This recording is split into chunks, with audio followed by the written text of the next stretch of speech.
मंचों पे इनको नहीं बुलाते, नीतीश जी को नहीं बुलाते।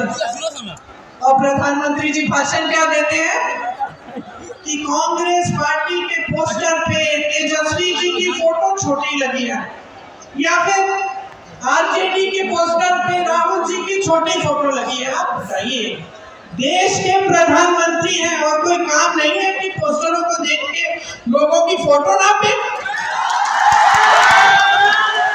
देश के प्रधानमंत्री हैं, हर जगह जाके कहते हैं कि वो विपक्ष के नेता अपमान कर रहे हैं। बंगाल में अपमान किया, केरल में अपमान किया, यहाँ आकर बिहार में कहते हैं कि हम आपका अपमान कर रहे हैं। क्यों, क्या अपमान कर रहे हैं? हम आपके अधिकारों की बात कर रहे हैं, हम आपके रोजगार की बात कर रहे हैं, हम आपकी मजबूती, आपके सशक्तिकरण की बात कर रहे हैं, और ये उनके लिए अपमान होता है। हम कहते हैं, सच्चाई बोलते हैं आपके सामने।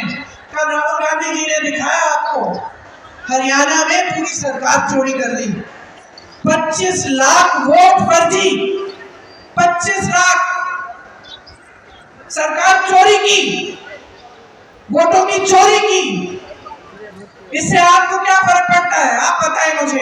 आपके अधिकार कमजोर होते हैं। ये संविधान जिसके लिए आपके पूर्वज लड़े, जिसके लिए महात्मा गांधी लड़े, जिसके लिए मेरे परिवार के सदस्य शहीद हुए, उस संविधान को कमजोर करने की बात है।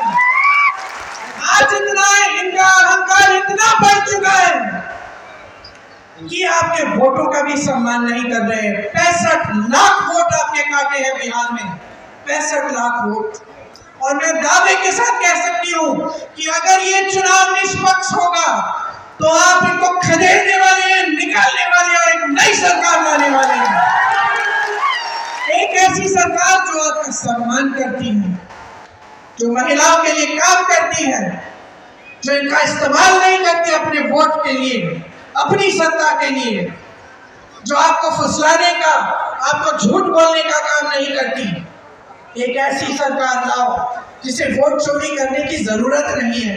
इतने सालों से हमारा देश आजाद हुआ, सबसे बड़ा अधिकार, सबसे बड़ा औजार, सबसे बड़ी शक्ति आपको वोट की मिली। ये वही शक्ति है जिससे नेता कांपते हैं। मैं नेता हूं, मैं बता रही हूं आपको, मैं जानती हूं चुनाव का समय आता है, सब चौकन्ने हो जाते हैं, सब जाग जाते हैं कि भैया चलो पब्लिक के सामने हाथ जोड़ो और पब्लिक से मांगो वोट। है कि नहीं? है कि नहीं? क्यों? क्योंकि शक्ति पब्लिक के हाथों में है, शक्ति आपके हाथों में है। जानते हैं हम काम नहीं करेंगे तो पब्लिक हमें निकाल देगी, हम सब जानते हैं, हम सब जानते हैं। लेकिन ये जो एहसास है ना, ये जो भाजपा के नेता हैं, ये इनके मन में नहीं है ये एहसास, भूल गए ये बात। क्योंकि इन्होंने चुनाव के समय हमेशा आपका ध्यान भटकाने का काम किया है। मैं यूपी में फिरोजाबाद में एक महिला के घर गई, ऐसे ही मोहल्ले में मैं गई थी, महिला के घर चली गई। आप सुनो बहन, ये जरूरी बात है आपके लिए। उसके घर में वो कांच की चूड़ियों का काम करती थी, तो कांच की चूड़ियां पड़ी थी, उनका बना रही थी, सेक रही थी उनको। मैंने पूछा, ये तुम्हारे बच्चे हैं? हाँ, 3 बच्चे थे।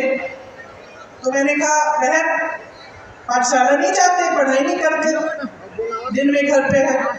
कहती है नहीं, यहाँ पर पाठशाला नहीं है ठीक ढंग का, फिरोजाबाद के बाहर का गांव है, शहर की बात नहीं कर रही है।